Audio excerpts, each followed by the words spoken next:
안녕하십니까. 반갑습니다. 9월 22일 목요일 새벽 말씀 드리겠습니다. 성경 말씀은 누가복음 9장 1절에서 6절까지 읽어드리겠습니다. 예수께서 12 제자를 불러 모으사 모든 귀신을 제어하며 병을 고치는 능력과 권위를 주시고 하나님의 나라를 전파하며 앓는 자를 고치게 하려고 내보내시며 이르시되 여행을 위하여 아무것도 가지지 말라. 지팡이나 배낭이나 양식이나 돈이나 두 벌 옷을 가지지 말며 어느 집에 들어가든지 거기서 머물다가 거기서 떠나라.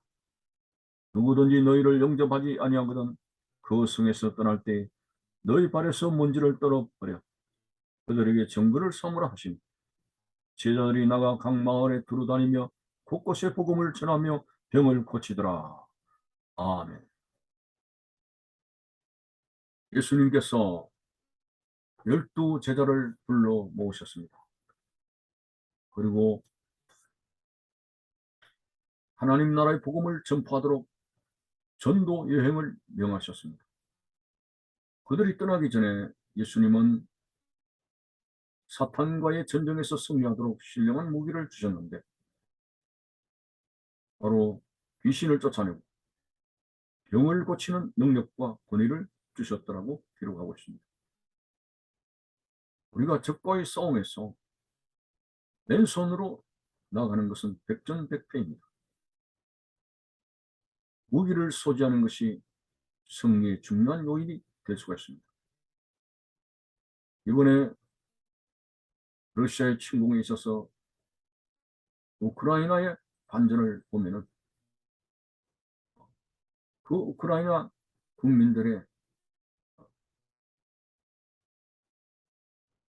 죽음을 각오한 그들의 마음도 대단히 중요합니다만 미국을 비롯해서 아주 첨단 무기를 그들이 제공받아서 러시아와 싸웠을 때 승리를 가져왔던 사실을 생각하면서 우리 영적인 전쟁에도 사탄을 때려잡을 수 있는 것은 물리적인 것이 아닙니다. 원자탄을 쏴도 사탄은 죽지 않습니다. 오직 주님께서 제자들에게 주신 귀신을 쫓을 수 있는 권능과 병을 고칠 수 있는 권위, 이 신령한 무기 능력이 있게 되어지게 될 때 사단은 힘을 잃게 되는 것입니다. 사단은 물러가게 되는 것입니다. 오늘 예수님께서 전도 여행을 명하시는 자리에서 12 제자에게 이런 신령한 무기를 주셨고 그리고 수칙 지켜야 될 몇 가지 말씀을 했습니다. 오늘 본문에 보니까 전도 여행을 위하여 아무것도 가지지 말라. 지팡이나 배낭이나 양식이나 돈이나 두 벌의 옷을 가지지 말라. 우리가 일본 여행을 하게 될 때도 숙박을 해야 되고 돈도 있어야 되고 그리고 여벌의 옷도 준비해야 되고 여러 가지 생활 필수품들을 많이 가져가야 되지 않습니까? 그런데 아무것도 가지지 말라. 지팡이, 길을 갈 때 몸을 의지할 수 있는 지팡이나 그리고 배낭이나 양식이나 돈이나 두벌 옷을 가지지 말라 하였습니다. 우리의 생각으로는 이해할 수가 없지만 오늘 이러한 세상적인 준비에 어떤 내가 소유하는 하게 된다면 문제가 생길 수 있다는 그런 여지의 말씀을 하신 것입니다. 무슨 말입니까? 물질적으로 우리가 여러 가지를 소유하는 동안에 하나님을 향한 신앙이 허물어질 수 있는 그런 여지가 있습니다. 물론 오늘 이 제자들에게는 그런 권능을 주셨으니까 그 은혜를 받은 자들이 이 제자들을 물론 대접하게 될 것이죠. 숙박도 제공하고요. 그런 일들이 생기겠습니다만 한편으로는 오늘 이러한 돈이나 배낭이나 이런 준비된 것들이 주님을 의지케 하는 어떤 영역에 있어서 굉장히 큰 손실을 가져오게 된다는 것을 발견하게 됩니다. 예를 들어서 갑절의 영감을 구했던 엘리야를 쫓아다니면서 갑절의 영감을 구했던 엘리사가 성령 충만했습니다. 많은 그런 능력을 행했습니다. 바로는 아람 나라 국방장관 나아만이 이제 왔을 때 그가 문둥병이 고침을 받았습니다. 너무 감격해서 살해하는데 그가 미리 준비해 놓았던 많은 예물, 값나가는 많은 예물을 내려놨을 때 엘리사는 일절 그것을 받지를 않았습니다. 도로 가져간 것입니다. 그래서 제자 게하스 입장에서는 우리 스승님이 이거 어리석은 것 아니냐, 마땅히 병을 고쳐 주었으면 받아야 될 것 아니냐, 왜 저리 풍성한 것을 거절하느냐, 이렇게 결국 자기가 나서게 된 것이죠. 우리는 엘리사가 왜 그것을 거절했던 것인가? 우리는 갑절의 영감을 구했던 그의 사역에 있어서 견물생심이라고 그러한 물질적인 소유가 얼마나 그의 삶을 흐트러지게 하고 기도를 게을리하게 하고 영안을 어둡게 하는 사실을 그가 미리 알았기 때문에 그런 것을 거절했다고 볼 수가 있습니다. 우리나라의 경제 상황만 해도 그렇습니다. 우리 고개 시절을 지나서 정말 가난하게 될 때 그때 교회들은 진실했고 성령 충만했고 모이기를 잘 했습니다. 제가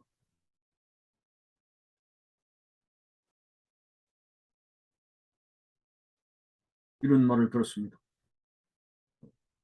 이 나라의 치안을 하는 데는 파출소를 10개 세우는 것보다 교회를 하나 세우는 것이 사회 치안에 큰 이바지를 하게 될 것이다, 라는 말을 들을 때가 있었습니다. 그런데 지금 우리는 경제 대국에 서게 되고 물질적으로 풍요로웠습니다. 풍요롭고 높게 살고 있습니다. 그러나 교회는 많이 쇠퇴해져 가고 물질적으로는 풍요한데 영적인 것들이 많이 퇴보되어지게 되고 모이기를 힘쓰지 않게 되고, 자, 이런 영적으로 반비례하는 그런 경우들을 보면서 지금은 오히려 사회 치안이 교회 10개를 세우는 것보다 파출소 하나를 세우는 것이 낫다 할 정도로 완전히 되어버리고 말았습니다. 왜 이런 현상이 일어나게 됐을까 하는 데는 이 물질적인 것이 상당히 요인이 될 수가 있습니다. 우리가 중세 캐톨릭을 보게 되면은 성직자들이 치부했습니다. 성도들이 하나님께 바치게 된 여러 가지 부동산이나 물질적인 것을 자기 소유로 돌리면서 양떼를 위해서 염려하고 기도하는 것보다도 이 부동산의 값이 얼마나 튀어오를 것인가, 그게 관심을 가지고 있었습니다. 벤제부를 판매하는 그라든지 보면은 너무 타락이 만연되어졌습니다. 자, 이렇게 오늘날 또 개신교도 말할 거 있겠습니까? 오늘날의 교회도 물질적인 것, 너무 세속적인 것에 이렇게 관여하고 있으니 오늘 우리의 신앙생활, 영적인 것이 많이 퇴보되어 있는 사실을 보게 됩니다. 그래서 그런 관점에서 예수님은 아예 전도 여행을 떠날 때 아무것도 가지지 말라. 지팡이나 배낭이나 양식이나 두벌 옷을 가지지 말라 했습니다. 그렇다고 여러분들은, 그리스도인들은 부자가 되지 말라는 것 아닙니다. 여러분, 얼마든지 부자가 되기 위해서 기도하십시오. 그렇지만 왜 부자가 되려고 하는가 곰곰이 생각해 보면서 하나님께서 나를 풍요롭게 하신다면 그 풍요로운 것을 가지고 하나님의 나라를 위해서 섬기겠다는 그런 믿음을 가지고 부자가 되는 기도를 해야 됩니다. 그렇지 않으면 여러분들은 그것으로 인해서 여러분의 신앙이 퇴보될 수가 있습니다. 하나님, 오늘 우리의 삶에는 하나님이 내 생명의 근원이고 힘이 되시는 것이지 물질적인 것들이 갖추어졌다고 나는 편하게 살 수 있다는 생각은 잘못된 것입니다. 잘못하게 되면 물질이 내 삶의 잘못된 힘이 될 수 있고 우상이 될 수가 있습니다.